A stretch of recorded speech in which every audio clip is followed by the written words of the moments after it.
Hare Krishna everyone, welcome back to my channel. आशा करती हूँ कि आप सब लोग खुश हैं, अपना ध्यान रख रहे हैं। अभी हमने गौर पूर्णिमा सेलिब्रेट की कुछ दिन पहले, तो आज हम बात करेंगे गौरांगा महाप्रभु के बारे में, क्योंकि बहुत से लोग एक्चुअली में चैतन्य महाप्रभु को जानते भी नहीं हैं। चैतन्य महाप्रभु का अवतार नवदीप मायापुर धाम में हुआ। नादिया डिस्ट्रिक्ट में नीम पेड़ के नीचे चैतन्य महाप्रभु आए। श्री कृष्णा चैतन्य राधा कृष्णा नहीं अन्य। श्री कृष्ण चैतन्य महाप्रभु श्याम सुंदर और राधा रानी का मिश्रित रूप है। राधा रानी का भाव और श्याम सुंदर का शरीर लेकर चैतन्य महाप्रभु प्रकट हुए।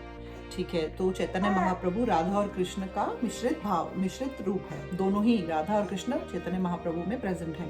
तो और स्वयं प्रतिमा नहीं, यही साक्षात ब्रजेंद्र नंदन, ये अवतार नहीं, साक्षात ब्रजेंद्र नंदन प्रकट हो गए हैं। ब्रजेंद्र नंदन मतलब ब्रज के जो नंदन है, जो वृंदावन के धाम के जो दुलारे हैं श्याम सुंदर, वो स्वयं प्रकट हो गए हैं चैतन्य महाप्रभु के रूप में। तो ये शास्त्रों में प्रमाण है। तो मैं बहुत से शास्त्रों में, पुराणों में, उपनिषद में चैतन्य महाप्रभु का बारे में बताया गया है।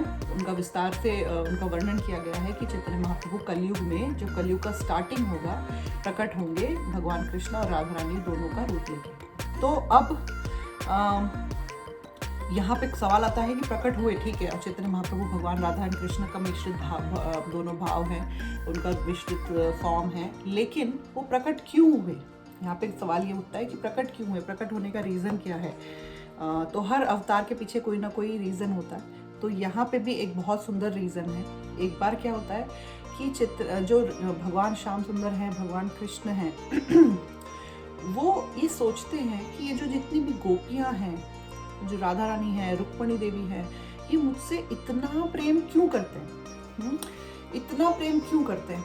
क्योंकि कभी कभी ऐसा होता है कि जैसे कि वो छोटी सी कहानी मैंने आपको सुनाई कि राधा रानी और श्याम सुंदर दोनों ही बैठे होते हैं एक झूले पे, और झूले पे बैठे बैठे वो क्या करते हो, दोनों एक दूसरे से बातें कर रहे होते हैं। इतने में वहाँ पे क्या आ जाता है, एक बी आ जाती है, एक भंवरा आ जाता है काले रंग का। तो क्योंकि भंवरे को, वो जो ब्लैक कलर का भंवरा होता है, मोटा सा होता है ना, जो ऐसे मक्खियों के ऊपर, सॉरी, फूलों के ऊपर भन्नाता है, उसको भी मधु कहते हैं। क्योंकि वो भी हनी के पीछे फूलों के ऊपर बैठता है और हनी खाता है, तो उसको भी मधु कहते हैं। तो जो भंवरा होता है वो आ जाता है वहाँ पे और राधा रानी के ऊपर ऐसे ऐसे चढ़ने लगता है, उनको परेशान कर रहा होता है। तो जो भगवान कृष्ण हैं वो अपने सखा को बुलाते हैं और कहते हैं कि भगवान कृष्ण अपने सखा को बुलाते हैं और कहते हैं कि मधुमंगल, जो भी उनका नाम होता है उनके सखा का, कि इस मधु को यहाँ से हटाओ, इस मक्खी को यहाँ से हटाओ।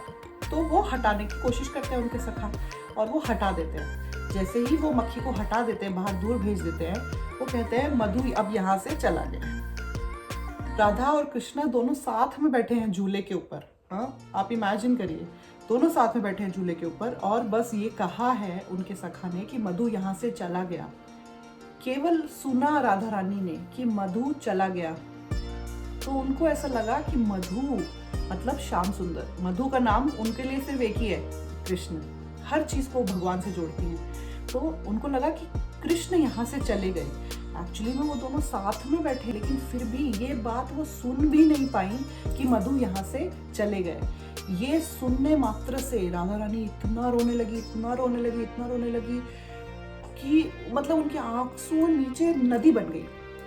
और जब ये श्याम सुंदर ने देखा, तो श्याम सुंदर भी देख के हैरान रह गए कि मैं इनके साथ में बैठा हूँ, ये मेरा स्पर्श कर रही हैं, उसके बावजूद भी इनको जैसे ही ये सुनना इन्होंने कि मधु चला गया, इनके हृदय में विरह का भाव आ गया, इनके दिल में दुख हो गया कि मधु चले गए। ये वो बात सुन भी नहीं सकती है मुझसे दूर होने की। इतना प्रेम राधा मुझसे करती है ना, इतना प्रेम, ये शायद हमारे तो समझ में भी नहीं आएगी ये बात। इस प्रेम की पराकाष्ठा को हम समझने की भी कोशिश नहीं कर सकते हैं। हाँ, लेकिन इस भौतिक जगत का प्रेम तो इसके सामने कुछ नहीं है। लेकिन वो भगवान देख के इतना मतलब टच हुए, और भगवान कृष्ण भी रोने लगे, राधा रानी भी रोने लगी, दोनों रो रहे हैं। और दोनों के रो के जब उनके आंसुओं को जो मिश्रित एक जो वहाँ पे बन गया, तालाब बन गया, उसको बोलते हैं प्रेम सरोवर। आप भी वृंदावन में जाएंगे तो भी वहाँ पे वो है। तो कहने का मतलब है भगवान सोचे कि इतना प्रेम मेरे से कोई कैसे कर सकता है कि मैं साथ में बैठा हूँ, फिर भी खाली मेरे ये सुन के कि मधु चला गया, मेरे नाम का कोई व्यक्ति चला गया, वो सेंटेंस भी सुन के उनके दिल को दुख हुआ और वो बर्दाश्त भी नहीं कर पाए वो बात। अगर मैं सच में चले जाऊँ तो इनका क्या हो। हाँ, तो ऐसा हम सबको पता है कि जब भगवान वृंदावन छोड़ के चले गए तो सभी गोपियाँ और राधा रानी कितना विरह में थे। हाँ, तो वो बात पे हम नहीं जाएंगे। यहाँ पे अभी हम टॉपिक हमारा ये है कि भगवान ये सोच रहे हैं कि क्यों इतना प्रेम हम मुझसे कोई कैसे कर सकता है। तो उस प्रेम को समझने के लिए हाँ, एक बार वैसे ही क्या हुआ, कृष्ण भगवान गए और रुक्मणी जी के महल में जब वो गए वापस अपने घर गए, रुक्मणी जी उनकी सेवा के लिए पंखा झलने लगी, उनके लिए भोजन बनाया, उनको खिलाने लगी, बहुत खुश हो गई रुक्मणी जी। लेकिन उनको देखते देखते देखते उनकी आंखों से आंसू भी आने लगे। तो भगवान ने बोला कि मैं तो अब मौजूद हूँ तुम्हारे सामने, हाँ मैं तो बैठा हूँ, तो तुम क्यों रो रही हो। जब मैं नहीं था, तुम दुखी थी तो बात अलग थी, लेकिन अब तो मैं तुम्हारे सामने मौजूद हूँ, तब तुम क्यों रो रही हो। तो रुक्मणी जी बोली कि आप नहीं समझ सकते, इतना ही बोला रुक्मणी जी ने। तो भगवान सोचने लगे कि ऐसा कौन सा चीज़ है जो मैं नहीं समझ सकता। मैं साक्षात ब्रह्मांड नायक हूँ, मैं सुप्रीम पर्सनालिटी ऑफ गॉडहेड हूँ, मैं स्वयं भगवान हूँ, ईश्वरम परम कृष्णा। तो जब मैं सब कुछ जानता हूँ, सब कुछ मेरे से हुआ है, सब कुछ आदिर अनादिर गोविंदा सर्व कारण कारणम, सभी कारण का मैं कारण हूँ, तो सब कुछ मुझे पता है, मैं ही करने वाला हूँ। तो ये ऐसी कौन सी चीज़ है जो मैं नहीं समझ सकता। ये भगवान को बात विचित्र लगी। भगवान ने कहा रुक्मणी जी तुमने ऐसे कैसे बोला कि ये मैं नहीं समझ सकता। तो रुक्मणी जी बोली कि ये जो बात है, आपने मुझसे पूछा कि मैं तुम्हारे सामने बैठा हूँ फिर भी तुम क्यों रो रही हो, तो ये बात सिर्फ आप भक्त आप क्या समझ सकते हैं कि वो आपसे कितना प्रेम करते हैं। ये बात आप नहीं समझ सकते प्रभु। जो भक्त के भाव दिल में आपके लिए प्रेम है, जो आपके प्रेमियों के दिल में आपके लिए प्रेम है, वो सिर्फ वो भक्त जानते हैं, वो सिर्फ हम जानते हैं, वो आप नहीं जान सकते। ये एक ऐसी चीज़ है जो आपको नहीं पता।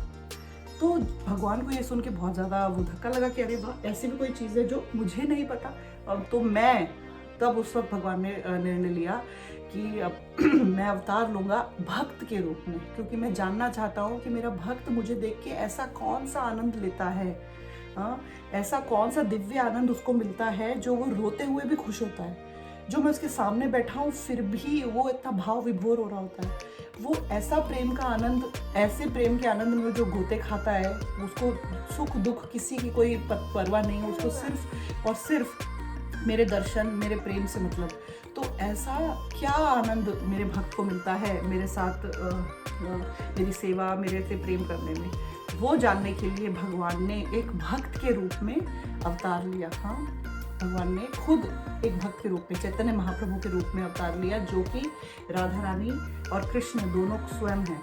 हाँ, और सेवा कर रहे हैं, भक्ति कर रहे हैं कृष्ण की। हाँ, जगन्नाथ जी की रथ यात्रा में आप देखिए चैतन्य महाप्रभु ने इतना सुंदर नृत्य किया, पूरी जगन्नाथ रथ यात्रा उन्होंने खुद अपने सुपरविजन में मैनेज करवाई, सारा फेस्टिवल उन्होंने खुद करवाया। चैतन्य महाप्रभु हरे कृष्ण महामंत्र का प्रचार कर रहे हैं, गली गली जाके सबको बोल रहे हैं, भगवान खुद बोल रहे हैं। सोचिए क्यों हरे कृष्ण महामंत्र बहुत स्पेशल है। प्रभु खुद बोल रहे हैं सबको गली गली जाके कि भजो कृष्ण, जपो कृष्ण, करो कृष्ण शिक्षा।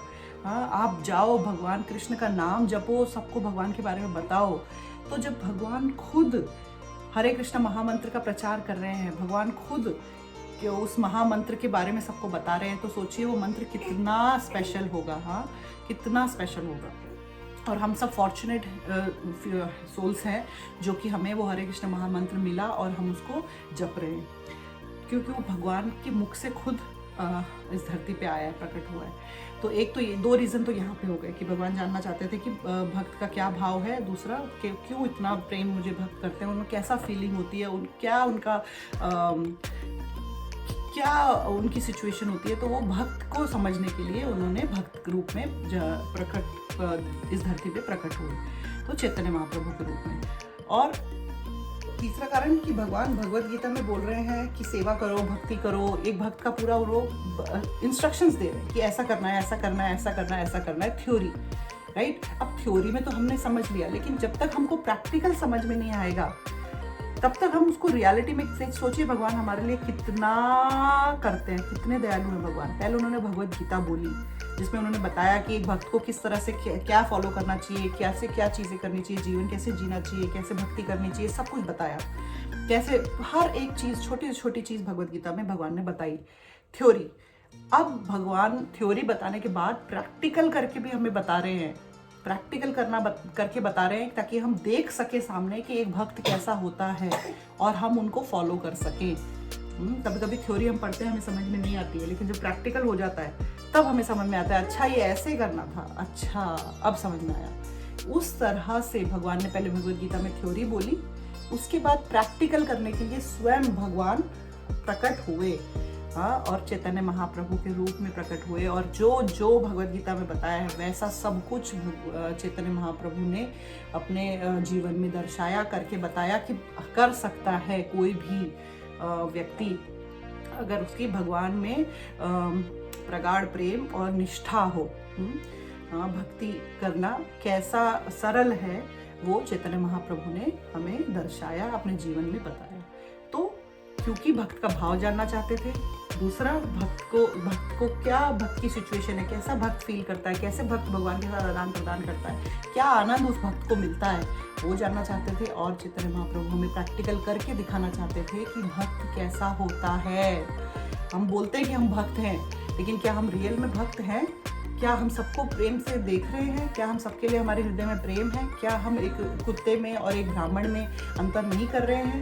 हाँ, पंडिता सम दर्शना, कौन है पंडित, कौन है बड़ा भक्त, कौन है ब्राह्मण? जो एक कुत्ता और एक ब्राह्मण दोनों को सेम नज़र से देखे, उनमें डिफ्रेंशिएट नहीं करे। बहुत इंपॉर्टेंट है हर जीव में भगवान को देखना। कुछ लोग भगवान की तो पूजा कर रहे हैं लेकिन अपने पड़ोसी से चिढ़ रहे हैं, अपने घर में लोगों से लड़ रहे हैं, वो गलत है। तो वो भक्ति का लक्षण नहीं है, वो भक्ति का लक्षण नहीं है। इसीलिए भक्ति का सही लक्षण हमें दिखाया चैतन्य महाप्रभु ने, और कि वो एक्चुअली में वो स्वयं भगवान हैं, लेकिन हमें शिक्षा देने के लिए वो एक भक्त के रूप में प्रकट हुए हैं। तो चैतन्य महाप्रभु को समझना और उनको जानना हमारे लिए बहुत बहुत ज़रूरी है, ताकि हम अपना भक्ति जीवन अच्छे से सफलता से निभा सकें और अच्छे भक्त बनके भगवान कृष्ण की भक्ति कर सकें। हरे कृष्णा।